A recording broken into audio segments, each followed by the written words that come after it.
Hello friends, இன்றைக்கி Indian economy and Indian financial சிஸ்டத்தில் model C unit 24 next one பார்த்துடலாம். Joint liability groups.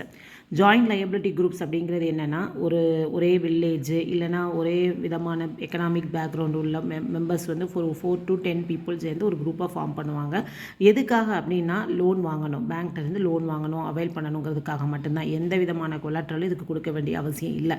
So இதில் நமக்கு ஒரு டவுட் வரும், அப்போ எஸ்கேஜி என்ன பண்ணுறாங்க அப்படின்னு ஒரு டவுட் வரும். இதில் மெயினான டிஃப்ரென்ஸ் என்ன அப்படின்னா, எஸ்கைஜி வந்து ப்ரைமர்லி சேவிங் ஓரியன்ட் குரூப். ஏன்னா நம்ம ஆல்ரெடி பார்த்துருந்தோம் இதுக்கு ப்ரீவியஸ் வீடியோவில். அவங்க குரூப்பில் சேவிங்ஸில் எவ்வளவு இருக்கோ அதுக்கு தகுந்த மாதிரி தான் அவங்களுக்கு என்ன பண்ணும், அந்த குரூப்புக்கு லோன் கொடுப்பாங்க. பட் ஜாயிண்ட் லையபிலிட்டி குரூப் அப்படிங்கிறது ஒன்லி லோன் வாங்குறதுக்காக தான் இந்த குரூப்ஸ் வந்து என்ன பண்ணுவாங்க, ஃபார்ம் பண்ணுவாங்க. ஓகே, ஸோ இதில் வந்து ஃபியூ மெம்பர்ஸ் வந்து இப்போ மற்றவங்களோட எக்கனாமிக் பேக்ரவுண்ட் ஆக்டிவிட்டீஸில் இன்னும் எக்ஸ்பேண்ட் பண்ணணும் அப்படின்னு நினைக்கும் போது அவங்களுக்கு இந்த மாதிரி ஜாயிண்ட் லையபிலிட்டி குரூப்பில் ஜாயின் பண்ணும்போது அது ரொம்பவே ஹெல்ப்ஃபுல்லாக இருக்கும். இப்போ ஃபார் எக்ஸாம்பிள் ஒரு 5 எஸ்கேஜி டிஃப்ரெண்ட் நேமில் இருக்காங்க அப்படின்னா அதிலிருந்து ஒவ்வொரு குரூப்பில் இருந்து 1 மெம்பர்ஸ் இல்லைனா 2 மெம்பர்ஸ் ஜாயின் பண்ணி அவங்க ஜாயிண்ட் லையபிலிட்டி குரூப்பாக ஃபார்ம் பண்ணி அவங்க என்ன பண்ணிக்கலாம், பேங்க்லேருந்து லோனும் வாங்கிக்கலாம். அண்ட் தென் அவங்க ஏற்கனவே இருக்கக்கூடிய எஸ்கேஜிலையும் அவங்களுடைய ஆக்டிவிட்டீஸை தொடர்ந்து கண்டினியூவாக பண்ணவும் செய்யலாம். ஓகே, அதே மாதிரி நமக்கு small farmer, marginal farmer, tenant farmers, அப்புறம் sharecroppers and micro entrepreneurs, artisans, இவங்க எல்லாருமே எஸ்கேஜி குரூப் ஃபார்ம் பண்ணலை அப்படின்னாலுமே இந்த ஜாயிண்ட் லையபிலிட்டி குரூப்ஸில் வந்து என்ன பண்ணிக்கலாம், ஃபார்ம் பண்ணி அவங்க அது மூலமாக பேங்க்லேருந்து லோன் வாங்கிக்கலாம். இதில் ரொம்ப முக்கியமான விஷயம் என்ன அப்படின்னா, இதுக்கு எந்த விதமான கொலாட்ரலும் கிடையாது. ஓகே, வித்தவுட் எனி கொலாட்ரல் அப்படிங்கிறது தெரிஞ்சிருக்கணும். ஸோ அப்போ இதுக்கு யார் ரூல்ஸ் அண்ட் ரெகுலேஷன் கொடுப்பாங்க அப்படின்னா, பேங்க் என்ன பண்ணிக்கலாம், எந்த பேங்க் லோன்ஸ் கொடுக்க போதோ அந்த bank, for example Canara bank, state bank, union bank இந்த மாதிரி இருக்காங்கன்னா அவங்களே என்ன பண்ணிக்கலாம், அவங்கவுங்களுக்குன்னு ஒரு ஓன் அசஸ்மெண்ட் டெக்னிக்ஸ், அதுக்கு டேர்ம்ஸ் என்ன, கண்டிஷன்ஸ் என்ன அப்படிங்கிறது அவங்களே ஓனாக க்ரியேட் பண்ணி அதுக்கு தகுந்த மாதிரி கொடுத்துக்கலாம். இருந்தாலுமே நமக்கு நபார்டு என்ன பண்ணியிருக்காங்கன்னா ஒரு மாடல் அசஸ்மெண்ட் மெத்தட் வந்து நமக்கு டிஸ்கிரைப் பண்ணியிருக்காங்க. ஸோ அந்த இதை வேணாலும் நீங்கள் யூஸ் பண்ணிக்கலாம், அது அவங்களுடைய சாய்ஸ். எந்த ரூல்ஸ் அண்ட் ரெகுலேஷன்ஸ்னாலும் ஃபாலோ பண்ணிக்கலாம். ஸோ இதில் ஜேஎல்ஜிக்கு நம்ம ஜாயிண்ட் லையபிலிட்டி குரூப்புக்கு பேங்க் மூலமாக கொடுக்கக்கூடிய லோனுக்கு நபார்டு என்ன பண்ணியிருந்தாங்க, ஃபுல்லாகவே ரீஃபினான்ஸ் பண்ணுறாங்க. ஸோ இதுதான் வந்து joint liability groups. Next one, regulatory framework for micro finance institutions. 21st century beginning வரை பார்த்திங்கன்னா மைக்ரோ ஃபினான்ஸ் இன்ஸ்டிடியூஷன் அப்படிங்கிறதுக்கு எந்த விதமான ரூல்ஸ் அண்ட் ரெகுலேஷன்ஸுமே இல்லை. இருந்தாலும் அதோட சேவைகள் அதிகமாகிட்டே வரும்போது அப்போ என்ன நினச்சாங்கன்னா, ஓகே நமக்கு ஆல்ரெடி பார்த்துருந்தோம் ஆந்திர பிரதேசத்தில் 2010 வந்து பயங்கரமான க்ரைசிஸே ஏற்பட்டுச்சு. அப்போ அதுக்கு நம்ம என்ன பண்ணணும், ஒரு ரூல்ஸ் அண்ட் ரெகுலேஷனை கொண்டு வரணும் அப்படின்னு நினச்சாங்க. ஏன் அப்படின்னா அந்த டைமில் பார்த்திங்கன்னா அதிகமான லெவல் பாரோயிங் வாங்கினாங்க. அந்த சமயம் வந்து அவங்களால திரும்ப கட்ட முடியாமல் நிறைய டீஃபால்ட் ஆச்சு. நம்ம அவங்கள கட்டாயப்படுத்தி அந்த ரெக்கவரியை வந்து வாங்க வேண்டியது இருந்தது. ஸோ இந்த மாதிரி மைக்ரோ ஃபினான்ஸ் இன்ஸ்டிடியூஷன் எல்லாமே பண்ண வேண்டியது, இது பண்ண வேண்டியது இருந்ததுனால அந்த டைமில் பார்த்திங்கன்னா நமக்கு ஒரு 45 டேஸ்லேயே 30 விமன்ஸ் வந்து சூசைட் பண்ணிக்கிட்டாங்க. ஸோ இதெல்லாம் பார்க்கும்போது ஓகே நம்ம இதுக்குன்னு என்ன பண்ணணும், ஒரு ரூல்ஸ் அண்ட் ரெகுலேஷன்ஸை கொண்டு வரணும், இதுக்குன்னு ஒரு டிசிப்ளின் அண்ட் தென் ஒரு கண்ட்ரோலை கொண்டு வரணும் மைக்ரோ ஃபினான்ஸ் செக்டரில் அப்படின்னு ஆர்பிஐ என்ன பண்ணாங்கன்னா ஒரு கமிட்டியை அப்பாயின்ட் பண்ணாங்க. அந்த கமிட்டி வந்து என்ன பண்ணுச்சு அப்படின்னா, அந்த மைக்ரோ ஃபினான்ஸ் செக்டரில் உள்ள சிக்கல்கள் என்ன, பிரச்சனைகள் என்ன அப்படிங்கிறத ஸ்டடி பண்ணுறதுக்காக அதோட chairman Y H Malegam, that is very important one. But அந்த கமிட்டியும் என்ன பண்ணாங்கன்னா அவங்க தலைமையில் எல்லாத்தையுமே ஸ்டடி பண்ணிவிட்டு ஜனவரி 2011 வந்து என்ன பண்ணாங்கன்னா சில ரெக்கமெண்டேஷனோடு அதை சப்மிட் பண்ணாங்க. அதில் என்னென்ன சொன்னாங்க அப்படின்னா, நம்ம ஒரு நான் பேங்கிங் ஃபினான்ஷியல் கம்பெனிஸ் வந்து இந்த மைக்ரோ ஃபினான்ஸ் செக்டரை ஆப்ரேட் பண்ண போகிறாங்கன்னா அதுக்குன்னு ஒரு செப்பரேட்டாக category NBFC MFI micro finance institution அப்படின்னு ஒன்று வைக்கணும், அதை க்ரியேட் பண்ணணும். அதுக்கப்புறம் மைக்ரோ ஃபினான்ஸ் லோன்ஸை வந்து நம்ம என்ன பண்ணலாம்னா கிளாசிஃபைட் அஸ் குவாலிஃபையிங் அசட்ஸ் அப்படின்னு நம்ம வந்து டிஃபைன் பண்ணணும். அதுக்கப்புறம் அதுக்கு தேவையான கேபிட்டல் அடிக்குவைசி, ஏதாவது லாஸ் ஆச்சுன்னா அதுக்குள்ள ப்ரொவிஷன்ஸ், ரெக்யூர்மெண்ட்ஸ் எல்லாத்துக்கும் உள்ள நாம்ஸை கொண்டு வந்தாங்க. அதுக்கப்புறம் பார்த்திங்கன்னா நமக்கு இண்டிவிஜுவல் லோன்ஸுக்குள்ள மார்ஜின் கேப் அப்படிங்கிறது ஒன்றும் இல்லை, அது ஒரு percentage of the price rate limit அப்படின்னு சொல்லலாம். அதாவது நம்ம கடன் வாங்கியிருப்பாங்கள்ல பாரோவர்ஸ், அவங்ககிட்ட இருந்து நம்ம வாங்கக்கூடிய அந்த அமௌண்ட்டு எவ்வளோ அவங்க அமௌண்ட் பே பண்ணுறாங்களோ அந்த அமௌண்ட்டுக்கும், அதுக்கப்புறம் நான் பேங்கிங் ஃபினான்ஷியல் கம்பெனி அல்ல மைக்ரோ ஃபினான்ஸ் இன்ஸ்டிடியூஷன்ஸ் வந்து அவங்களோட காஸ்ட் ஆஃப் ஃபண்ட்ஸ் இருக்குல்ல அந்த ரெண்டுக்குள்ள டிஃப்ரென்ஸ் தான் மார்ஜின் கேப் அப்படிங்கிறது. ஸோ இதுக்குன்னு இவ்வளோ பர்சன்டேஜ் இருக்குது, சம் இது 10 இருக்குது, 12 இருக்குது. ஸோ இந்த மாதிரி பர்சன்டேஜ் அந்த மார்ஜின் கேப் எவ்வளவு, and then interest rate ceiling, highest interest rate எவ்வளவு, அண்ட் தென் அதாவது ப்ரைஸிங் ஆஃப் கிரெடிட் என்ன அப்படிங்கிறதுக்கு உள்ள ப்ரிஸ்கிரிப்ஷன்ஸ் எல்லாத்தையுமே அவங்க இவ்வளோ இருக்கணும் அப்படிங்கிற மாதிரி கொண்டு வந்தாங்க. அப்புறம் என்ன சொன்னாங்க அப்படின்னா, ஒரு லோன்ஸ் கொடுக்க போகிறோம் அப்படின்னா அதுக்குள்ள இன்ட்ரெஸ்ட் ரேட் என்ன, அதுக்குள்ள டேர்ம்ஸ் அண்ட் கண்டிஷன் என்ன அப்படிங்கிற அப்படிங்கிறத அதை வாங்குறவருக்கும் வெளிப்படையாக தெரிகிற மாதிரி இருக்கணும். இவங்க ஏதாவது ஒன்று சொல்லிவிட்டு அதுக்கப்புறம் இவ்வளோ தூரம் அதிகமாகிடுச்சு அந்த எதுவுமே இல்லாமல் ஒரு லோன்ஸ் கொடுக்கும் போது எல்லாமே அவங்களுக்கு டிரான்ஸ்பரன்சியாக இருக்கணும் கஸ்டமருக்கு அப்படிங்கிறதையும் சொன்னாங்க. அதுக்கப்புறம் மல்டிபிள் லெண்டிங், அதிகமாக லெண்டிங் பண்ணுறது, அதிகமாக பாரோயிங் பண்ணுறது, அண்ட் தென் கம்பல் பண்ணி நம்ம ரெக்கவரி பண்ணுறது. ஸோ இது எல்லாத்தையுமே எவ்வளோ மெஷர்ஸ் எவ்வளோ மாதிரி என்ன மாதிரி பண்ணணும் அப்படிங்கிற மெஷர்ஸையும் கொண்டு வந்தாங்க. அப்புறம் ஏதாவது பிரச்சனைகள் வந்துச்சு அப்படின்னா அதை சரி பண்ணுறதுக்கான கிரீவன்ஸ் ரெட்ரஸல், அதுக்கு ஒரு ப்ராப்பரான சிஸ்டத்தையும் எஸ்டாப்ளிஷ் பண்ணணும் அப்படின்னாங்க. ஸோ இது எல்லாமே அந்த மைக்ரோ ஃபினான்ஸ் செக்டரை நம்ம கரெக்ட் பண்ணுறதுக்கான ஒரு ரெக்கமெண்டேஷனாக அந்த கமிட்டி சப்மிட் பண்ணிச்சு. ஸோ இது ரொம்ப முக்கியமானது. இந்த கமிட்டியில் என்னெல்லாம் சொன்னாங்க அப்படிங்கிறத கண்டிப்பாக கேட்பாங்க.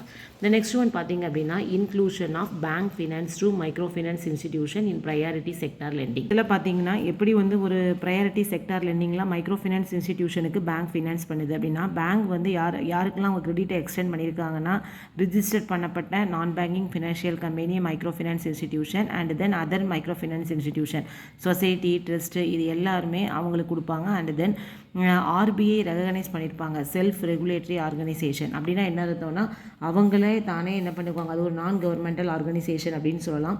அவங்களுக்குன்னு ஓன் ரூல்ஸு ரெகுலேஷன்ஸ் எல்லாமே இருக்கும். ஸோ அந்த மாதிரி ரிஜிஸ்டர் பண்ணப்பட்டது, ரெகனைஸ் பண்ணப்பட்டது. அப்புறம் ஆன்லைனிங் இண்டிவிஜுவல்ஸ் அண்ட் தென் எஸ்கேஜி ஜேஎல்ஜி மெம்பர்ஸுக்கு. ஸோ இவங்க எல்லாருமே ஒரு எலிஜிபிளான கேட்டகரைசேஷன் தான் ப்ரையாரிட்டி செக்டார் லெண்டிங்கில். And then agriculture, MSME, social infrastructure and others, இது எல்லாத்துக்குமே பேங்க் ஃபினான்ஸ் பண்ணுது அப்படின்னே சொல்லலாம்.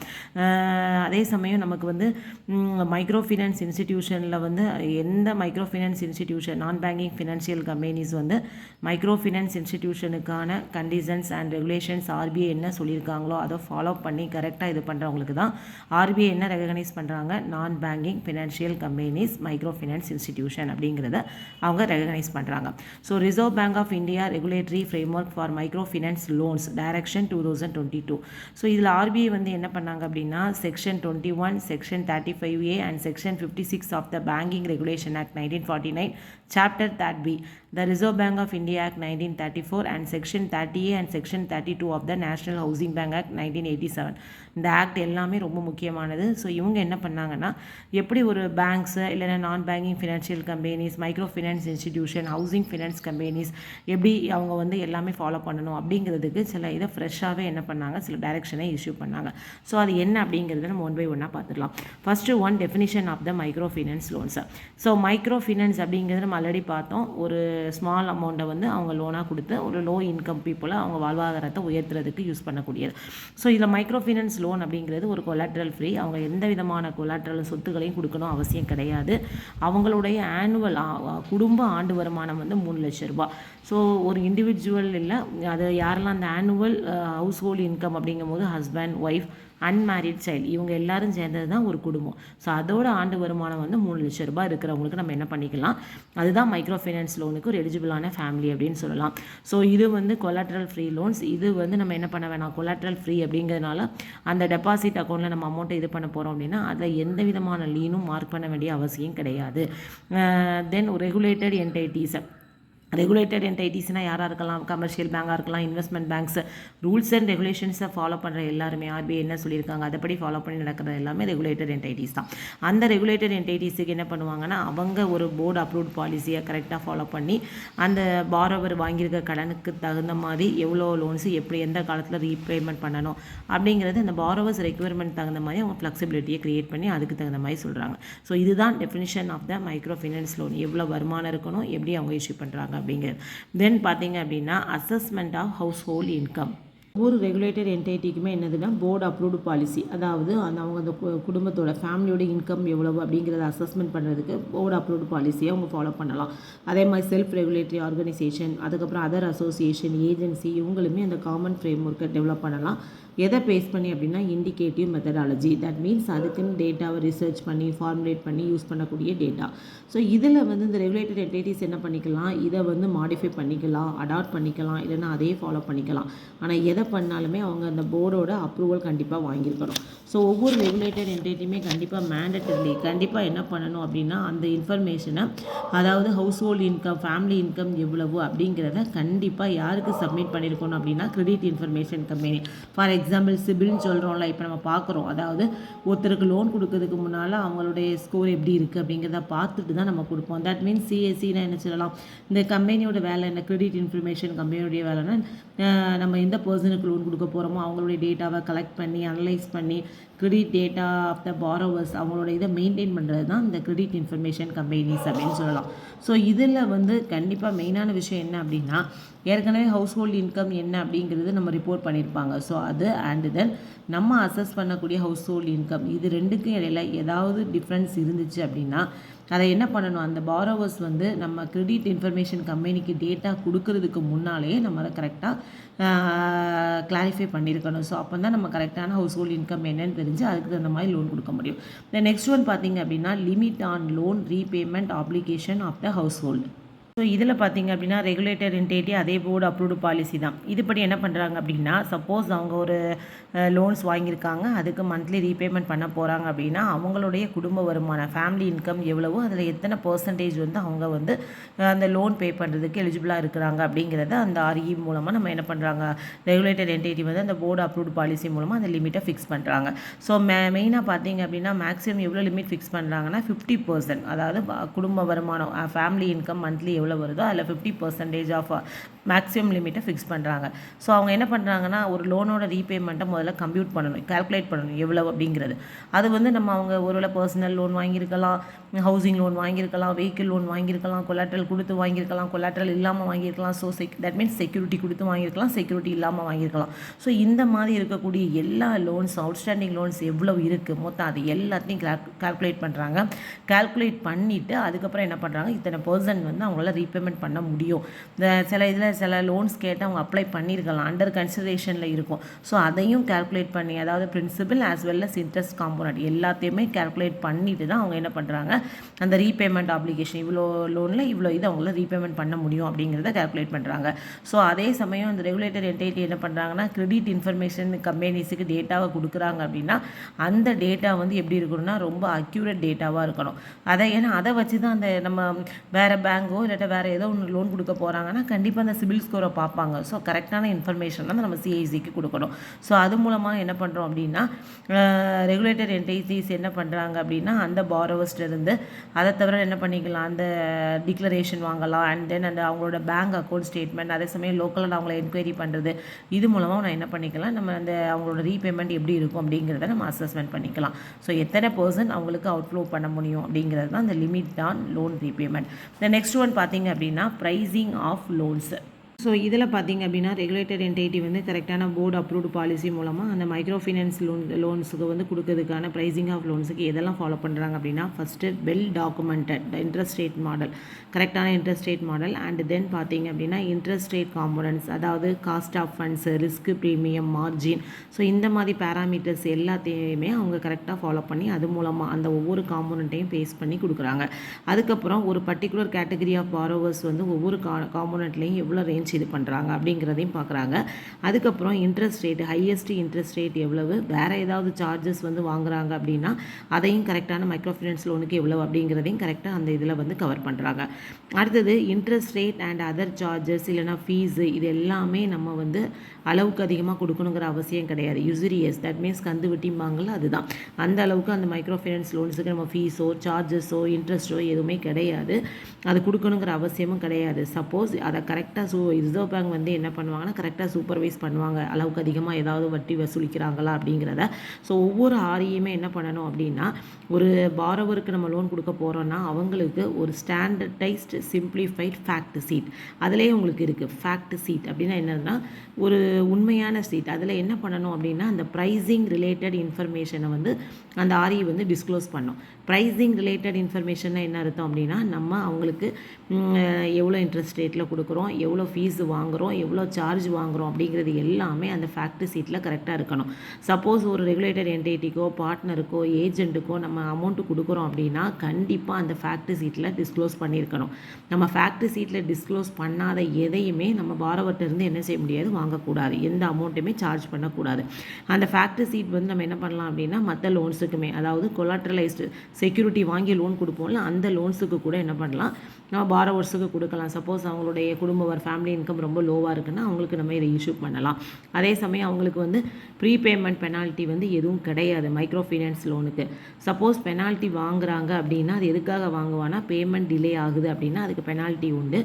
அதுவுமே பார்த்திங்கன்னா அந்த எவ்வளோ ரீபேமெண்ட் பண்ண டிலே ஆகுதோ அதுக்கு மட்டும்தான் உண்டு, தவிர ஓவர் டியூ அமௌண்ட்டு மட்டும்தான் உண்டு. நம்ம மொத்தமாக லோன் அமௌண்ட் 50,000 வாங்கியிருக்காங்க அப்படின்னா அந்த 50,000க்குமே அவங்க என்ன பண்ணணும், இந்த நமக்கு டிலேட் பேமெண்ட் பெனால்ட்டி கொடுக்கணுங்கிற அவசியம் கிடையாது. ஓவர் டியூ அமௌண்ட் வந்து ஒரு 1000 rupees அவங்க ஓவர் டியூவில் இருக்குன்னா அதுக்கு மட்டும்தான் பெனால்ட்டி உண்டு. ஓகே. ஸோ ஒவ்வொரு ஆரையுமே என்ன பண்ணுவாங்க அப்படின்னா அவங்களோட ஆஃபீஸஸில் கரெக்டாக அந்த மைக்ரோ ஃபைனான்ஸ் லோன்ஸுக்கு மினிமம் இன்ட்ரெஸ்ட் ரேட் எவ்வளவு, மேக்ஸிமம் எவ்வளவு, ஆவரேஜ் எவ்வளவு அப்படிங்கிறத கரெக்டாக அவங்க டிஸ்க்ளோஸ் பண்ணி கரெக்டாக அதை காமிச்சிருக்கணும். அதை ஒரு இன்ஃபர்மேஷன் புக்லெட் மூலமாகவோ பேம்ப்ளெட் மூலமாகவோ அவங்க இல்லைனா அவங்க வெப்சைட்டில் கூட என்ன பண்ணலாம், இஷ்யூ பண்ணலாம். ஸோ இந்த இன்ஃபர்மேஷன்ஸ் எல்லாமே கண்டிப்பாக சூப்பர்வைஸ் பண்ணப்படும். ஏதாவது இன்ட்ரெஸ்ட் ரேட்டில் சேஞ்ச் ஆகுது, சார்ஜஸில் சேஞ்ச் ஆகுது அப்படின்னா நம்ம பாரோவருக்கு அட்வான்ஸாகவே சொல்லிடணும். அப்போ தான் அவங்க என்ன பண்ணுவாங்க, நெக்ஸ்ட் மந்த் பே பண்ணும்போது அதுக்கு தகுந்த மாதிரி பே பண்ண ஆரம்பிப்பாங்க. ஸோ அவங்களுக்கு ஒரு அவேர்னஸ் ப்ரோக்ராம் கேம்பெயின் வைக்கலாம். அதாவது எஸ்ஆர்ஓ அதர் இண்டஸ்ட்ரி அசோசியேஷன் எல்லாமே எவ்வளோ ரேஞ்ச் ஆஃப் இன்ட்ரெஸ்ட் ரேட்டு வந்து அவங்க மைக்ரோ ஃபைனான்ஸ் லோனுக்கு சார்ஜ் பண்ணுறாங்க அப்படிங்கிறத அந்த பாரோவர்ஸுக்கோ மக்களுக்கோ சொல்கிறதுக்கு ஒரு கேம்பெயின் கூட அவங்க என்ன பண்ணலாம், அவேர்னஸ் கேம்பெயின் வைக்கலாம். அட் த சேம் டைம் அந்த எஸ்ஆர்ஓ அண்ட் இண்டஸ்ட்ரி அசோசியேஷன்ஸ் எல்லாமே என்ன பண்ணுறாங்க அப்படின்னா அந்த இன்ட்ரெஸ்ட் ரேட் அளவுக்கு அதிகமாக அந்த கந்துவட்டி மாதிரி இருக்கக்கூடிய இன்ட்ரெஸ்ட் ரேட்டுக்கு எதிராக அவங்களுக்கு ஒரு விழிப்புணர்ச்சியை ஏற்படுத்துகிறாங்க. ஸோ இதுதான் வந்து pricing of the loan. That is very very very important. இந்த 4 பாயிண்ட்ஸுமே கண்டிப்பாக தெரிஞ்சிருக்கணும். ஓகே. இந்த நெக்ஸ்ட் ஒன் பார்த்தீங்க அப்படின்னா guidelines on conduct towards micro finance borrowers. Fair practice code அப்படின்னு ஒன்று இருக்குது. அதில் வந்து எல்லா ஆர்இஎம்என் regulated entities, that means commercial bank, non banking financial company, investment banks எதுனாலும் சரி அவங்க என்ன பண்ணணும் அப்படின்னா அவங்களோட இதில் வந்து கண்டிப்பாக ஆஃபீஸர்ஸோ இல்லைனா வெப்சைட்லேயும் இந்த ஃபேர் ப்ராக்டிஸ் கோடை டிஸ்பிளே பண்ணியிருக்கணும். ஸோ நம்ம அது என்னங்கிறத இப்போ வர்ற கிளாஸஸில் நம்ம பார்க்கலாம்.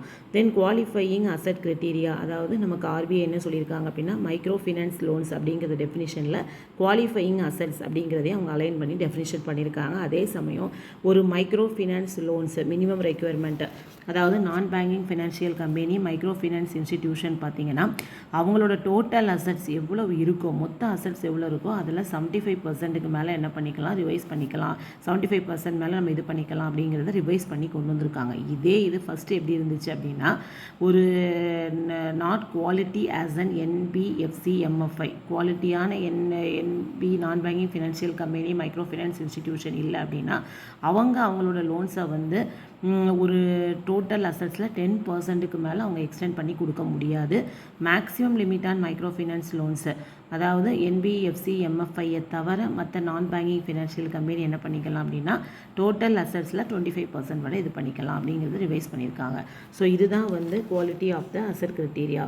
குவாலிஃபை இந்த அசட்டுக்கு தகுந்த மாதிரி தான் அவங்க என்ன பண்ணலாம், ஒரு குவாலிட்டியான லோன்ஸை கொடுக்க முடியும். ஸோ இதை ரீட் பண்ணுங்கள். ஏதாவது டவுட்ஸ் இருந்துச்சுன்னா கமெண்ட்ஸில் கேளுங்க. நம்ம சேனலை மறக்காமல் லைக் பண்ணுங்கள், ஷேர் பண்ணுங்கள், சப்ஸ்கிரைப் பண்ணுங்க. நெக்ஸ்ட் வீடியோவில் நம்ம அடுத்தது பார்க்கலாம். தேங்க்ஸ் ஃபார் வாட்சிங்.